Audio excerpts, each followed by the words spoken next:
जय पूनिया चैनल में आपका स्वागत है। आज जो हमारी क्लास है दक्षिण व दक्षिण पश्चिमी राजस्थान की समस्याएं, उनका निराकरण और उनके बारे में हम पढ़ेंगे। ये आपके आरएस मेंस के लिए भी उपयोगी है और अभी जो साक्षात्कार दे रहे हैं उनके लिए भी उपयोगी है। तो जो मेन मुद्दा हमारा आज की क्लास में है वो आपके दक्षिणी व दक्षिण पश्चिमी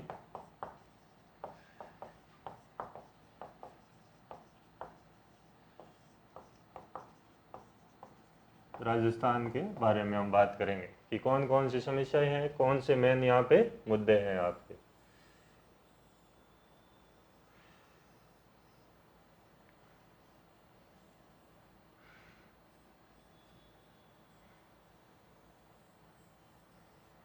तो हम बात इस क्षेत्र की करेंगे, आपके ये जो मुख्यतः क्षेत्र है जिसमें सिरोही से लेकर आपके उदयपुर, भीलवाड़ा,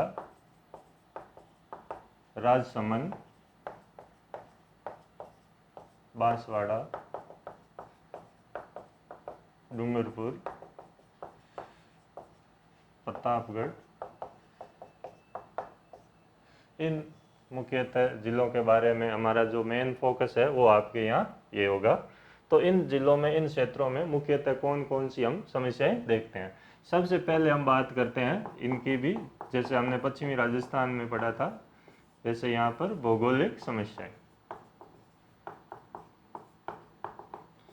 जैसे पश्चिमी राजस्थान में जो भौगोलिक समस्या थी वो मुख्यतः मरुस्थलीकरण से संबंधित थी, तो यहाँ उल्टा है। इस भाग में जो मुख्यतः समस्या है कि एक तो ये पर्वतीय व पठारी क्षेत्र है, तो इसके कारण भी जो कृषि योग्य भूमि है वो आपके कम हो जाती है पर्वतीय और पठारी क्षेत्र होने के कारण। तो एक तो यहाँ की ये बात हुई कि पर्वतीय व पठारी क्षेत्र है। दूसरा, यहाँ पर अधिकतर वनाच्छादित क्षेत्र है, प्रोटेक्टेड एरिया है और जनजातीय क्षेत्र है। तो यहाँ पर भी आपके जो कृषि योग्य भूमि है वो कम हो जाती है अगर क्षेत्र वनों के अधीन या वनों के अंतर्गत आता है तो दूसरा आपके ये बिंदु है। तीसरा जो है यहाँ पे मृदा अपरदन की समस्या है, और वो आपके एक तरह से जिसको हम परत अपरदन कहते हैं, सीट इरोजन, मरुस्थलीकरण में भी होती है, बालू मिट्टी पवन के द्वारा, जबकि यहाँ होती है जल के द्वारा, पहाड़ी ढालों पर जल के कारण। और जो आपके जनजातीय कृषि होती है, झूम खेती होती है, तो उसके कारण भी यहाँ पर मृदा अपरदन की जो समस्या है वो आपके बढ़ जाती है। तो एक जो मेन प्रॉब्लम आपके आती है वो यहाँ पे सॉइल इरोजन की प्रॉब्लम है। तो भौगोलिक समस्या ये है आपके मुख्यतः इस क्षेत्र की। पानी की यहाँ कोई ज़्यादा कमी नहीं है, पेयजल वगैरह की, मीठा पानी भी अवेलेबल है, लेकिन ये आपके भौगोलिक समस्याओं में कुछ आती है। तो ये हमें ध्यान रखना है कि भौगोलिक भौतिक समस्या इस क्षेत्र की जो है मूलतः जो इसके निर्माण से संबंधित है वो आपके ये है। दूसरा जो मुद्दा आता है हमारा वो आता है आर्थिक समस्याएं।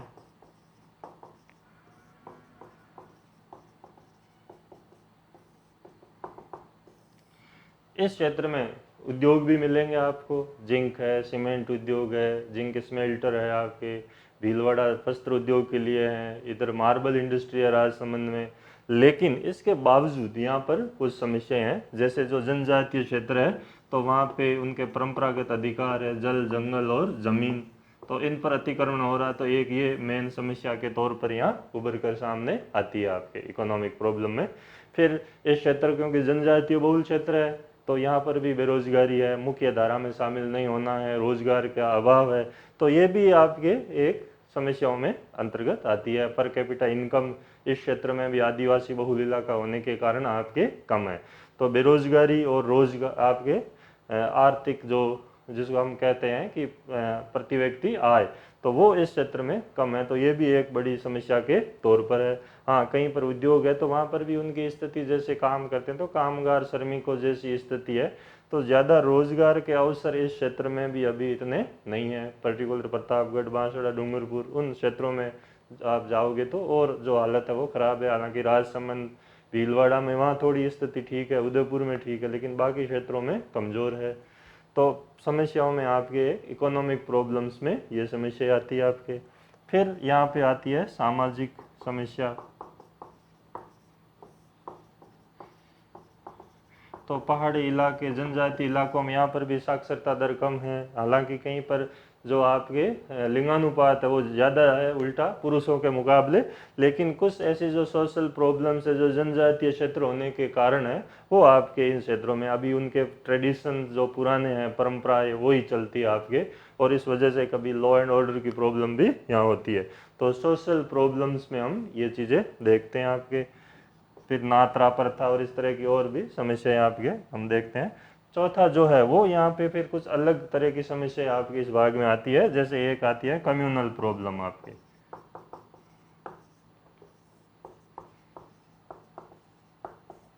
चित्तौड़ हुआ आपके, बेगू, निम्बाहेड़ा, फिर इसी आसिंद भीलवाड़ा में, तो यहाँ पर अधिकतर कम्युनल जो टेंशन है वो उसकी फ्रिक्वेंसी थोड़ी ज़्यादा है, प्रतापगढ़ और उन इलाकों में भी। तो यहाँ की इस क्षेत्र की एक मेजर प्रॉब्लम वो आपके ये देखी जाती है सांप्रदायिक समस्या, जिससे कानून और व्यवस्था का जो मामला है वो आपके बिगड़ता है। और पांचवी जो सबसे बड़ी समस्या इस क्षेत्र में भी है वो है आपके नारकोटिक्स की,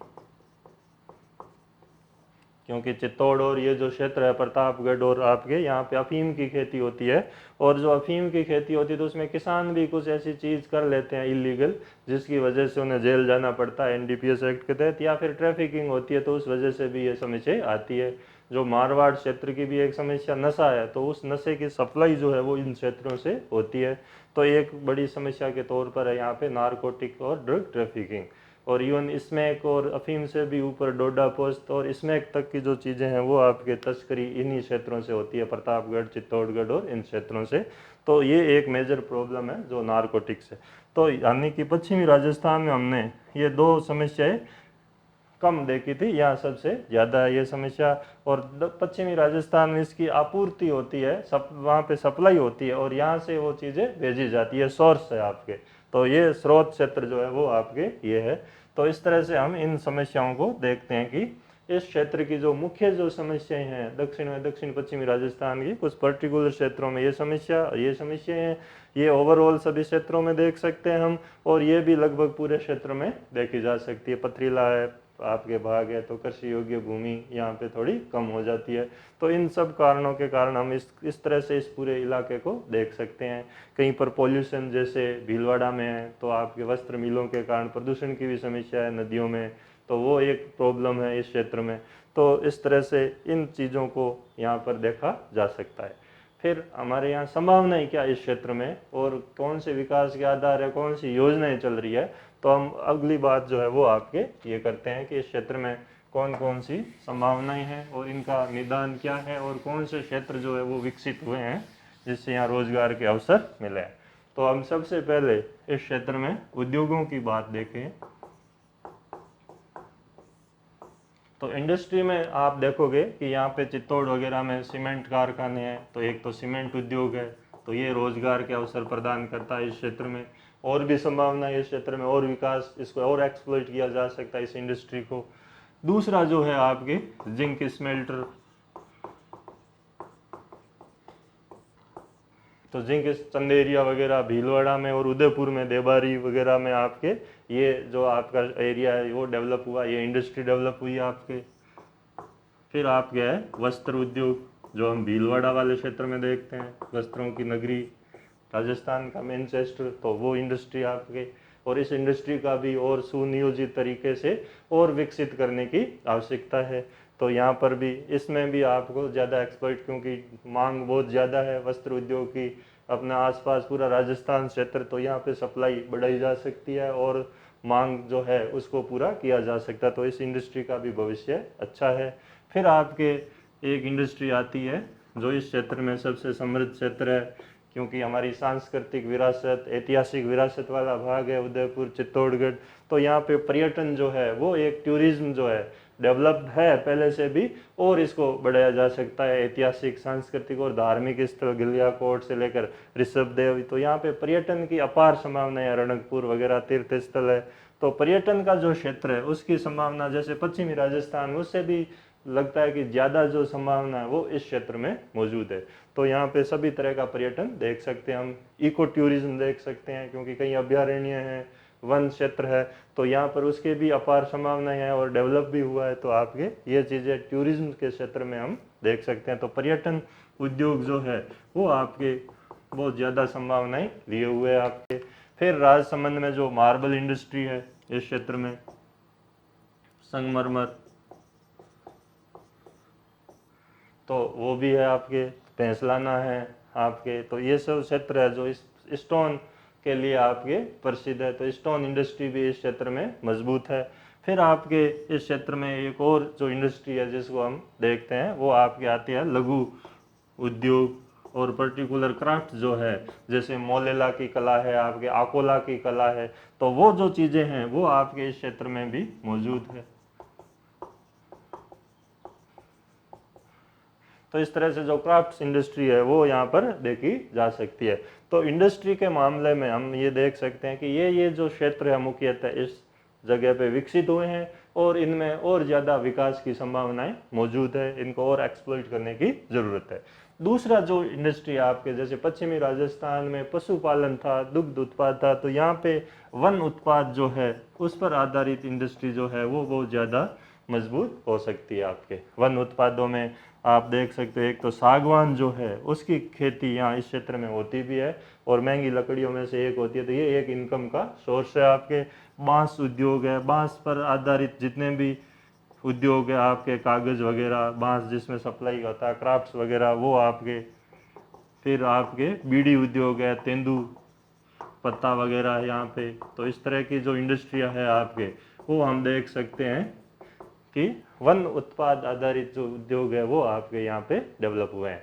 फिर इसी से जुड़ा हुआ आपके फूल उद्योग जो है आपके, जैसे चेती गुलाब है, गुलाब का जो उद्योग है, खमनोर वगैरह, ये जो क्षेत्र है, तो यहाँ पर ये भी एक तरह से इंडस्ट्री के तौर पर, या हम देख सकते हैं कि एक तरह से इनकम सोर्स के तौर पर डेवलप हुआ है। और ये जो क्षेत्र है, ये इस क्षेत्र की विशिष्ट जो बातें हैं इन पर भी ध्यान देकर आपके इनकम के जो सोर्स है वो लोगों के बढ़ाए जा सकते हैं। यानी वन आधारित जो उत्पाद और उद्योग है और ये जो इंडस्ट्रिया है इनका यहाँ डेवलपमेंट ज़्यादा किया जा सकता है। यानी कि मुख्यतः इस क्षेत्र में जो संभावनाएं और जहाँ पे रोजगार के जो सर्जन करने के हमारे पास जो तरीके हैं वो आपके ये है।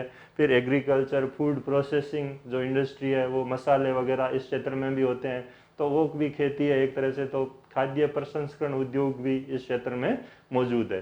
तो पानी की कमी नहीं है। एक जो उद्योग यहाँ पे खूब सारे बांध है, जो मत्स्य उद्योग है आपके, उसकी भी यहाँ खूब सारी संभावनाएं हैं, तालाब वगैरह है, तो वो भी आपको ध्यान रखना है कि फिश इंडस्ट्री जो है वो इस क्षेत्र में डेवलप की जा सकती है। आइडल पावर प्लांट है तो वो भी एक रोजगार का साधन है, यहाँ माही डैम वगैरह, तो यहाँ पर ये भी संभावनाएं मौजूद है। तो इस तरह से हम देखते हैं कि ये जो भाग है आपके खनिजों से भी धनी है। खूब सारे खनिज जो उदयपुर में आपके मिलते हैं, राजसमंद में मिलते हैं, चित्तौड़ के क्षेत्र में मिलते हैं। तो खनिजों का भी ये क्षेत्र जो है वो खनिज बाहुल्य क्षेत्र भी है आपके। तो इस तरह से हम मिनरल्स इंडस्ट्री और इस हिसाब से देखें तो राजस्थान में सबसे समृद्ध जो क्षेत्र है उनमें से एक क्षेत्र आपके ये है। पश्चिमी राजस्थान, पूर्वी राजस्थान, मध्य राजस्थान की हम बात करें, उन सबसे जो समृद्ध रिच जो एरिया है हमारा वो आपके दक्षिण में दक्षिण पश्चिमी राजस्थान है। और इस एरिया के अगर इन उद्योगों को सही तरीके से और नियोजन किया जाए, हालांकि हम ये नहीं कह सकते कि सही नहीं है, सही नियोजन हो रहा है, उसको और बढ़ाया जाए तो ये राजस्थान के पूरे राज्य के भाग्य को बदलने वाला साबित हो सकता है। तो इस तरह से हम देख सकते हैं कि दक्षिण में दक्षिणी पश्चिमी राजस्थान में जो मुख्यतः जो उद्योग है, कोई क्षेत्र है, तो वो आपके ये क्षेत्र है और इनका हम एक्सप्लॉइट या डेवलपमेंट कर सकते हैं। इसमें विकास के लिए सरकार ने जैसे ट्राइबल सब प्लान है, जनजाति उप योजना है, माडा है, राजस है, तो इस तरह की योजनाएं भी यहाँ पे शुरू की है। अरावली विकास कार्यक्रम या हिल एरिया डेवलपमेंट प्रोग्राम है, तो वो सारे विकास के कार्यक्रम हैं जो इस क्षेत्र में चलाए गए हैं। तो उनका भी उद्देश्य यही है कि क्षेत्रीय आधारित या लघु स्तर पर विकास को प्राथमिकता दी जाए ताकि रोजगार के अवसर बढ़े और लोग मुख्य धारा में शामिल हो सके। तो इस तरह से हम इस पूरे क्षेत्र के बारे में देख सकते हैं। आपको पूछेंगे कि कम्युनल टेंशन को आप कैसे दूर करोगे, तो आप बता सकते हो कि सांप्रदायिक तनाव जो है वहाँ पे भाईचारा, समाज और धर्म दोनों के जो मुख्य प्रतिनिधि है उस क्षेत्र के, उनसे लगातार संपर्क बनाए रखा जाए। छोटी मोटी ऐसी घटनाएं होती है तो उनको बड़ी होने से रोकने के लिए उन जो समाज के प्रतिनिधि है उनको वहाँ पे भेजा जाए, अपने अपने समाज के लोगों को वो समझाए और अपना भाईचारा जो है वो बनाए रखे। तो इस तरह की बातें हम यहाँ बता सकते हैं। फिर आप पर्टिकुलर जिलों की बात करो तो राजसमंद में आप जो इंडस्ट्री है उनके बारे में बता दो, मार्बल इंडस्ट्री वगैरह, तो वो आपकी हो गई। फिर आपके ऐतिहासिक स्थल कौन कौन से हैं उनके बारे में बताओ आप, झीलें कौन सी है वो बताओ आप प्राकृतिक रूप से, क्योंकि खूब सारी झीलें भी है इसमें, और वहाँ भी मत्स्य, नौकायान, पर्यटन खूब संभावनाएं हैं उदयपुर में और राजसमंद वाले क्षेत्र में। आपके उदयपुर का आप सभी जानते हो मुख्य क्षेत्र जो इंडस्ट्री लगभग ये सारी उदयपुर में मिलेगी आपके, और उदयपुर में भी आपके ये चीज़ें भी मिल सकती है क्योंकि बड़ा जिला है। तो ये आपके ये वाला जो भाग है पर्वतीय भाग जो गोगुंदा का पठार है उनमें ये सारी संभावनाएं हैं आपके, और वहाँ डेवलपमेंट भी हुआ है, तो ये चीज़ें आप बता सकते हो। चित्तौड़ में सीमेंट इंडस्ट्री वगैरह जो हम देखते हैं, कृषि आपके अफीम की खेती, ये भी एक इनकम का मुख्य सोर्स है, तो वो आपके इस क्षेत्र का हो गया, प्रतापगढ़ का और इस भाग का। तो इस तरह से गलियाकोट वगैरह यानी कि हर जिले के बारे में आप बता सकते हो कि वहाँ की कौन कौन सी तो आपके औद्योगिक इकाइयाँ है जो कार्यरत है। दूसरा वहाँ पे पर्यटन के केंद्र कौन से हैं, धार्मिक कौन से हैं, ऐतिहासिक और सांस्कृतिक विरासत के कौन से हैं, मेन इंडस्ट्री कौन सी है और एग्रीकल्चर प्रोडक्ट कौन सा है। तो उस आधार पर आप ये चीज़ें लिख सकते हो। डेयरी इंडस्ट्री की भी यहाँ संभावना है, गुजरात का नज़दीकी क्षेत्र है और इस क्षेत्र को डेवलप करके जो है आपके अंतर्राज्यीय व्यापार को भी बढ़ावा दिया जा सकता है। तो इस तरह से हम ये जो दक्षिण व दक्षिण पश्चिमी राजस्थान है आपके, इसकी बातें हम यहाँ देखते हैं। तो एक क्लास में हमने पश्चिमी राजस्थान के बारे में पढ़ा, दूसरे में आपके ये हुआ, फिर एक में हम उत्तर और शेखावटी क्षेत्र के बारे में पढ़ेंगे, फिर पूर्वी और मध्य। तो इस तरह से आपकी ये सारी समस्याओं का निराकरण हो जाएगा जो इंटरव्यू में आपको पूछे जाते हैं और पूछे सकते हैं। तो ये चीज़ आप ध्यान रखो। आज हमारी क्लास दक्षिण व दक्षिण पश्चिमी राजस्थान के बारे में थी। अगली जो क्लास हमारी होगी शेखावटी और उत्तरी राजस्थान की समस्याएं और उनके समाधान और वहाँ पे विकास के कार्यक्रम कौन कौन से चलाए जा रहे हैं उसके बारे में होगी। धन्यवाद।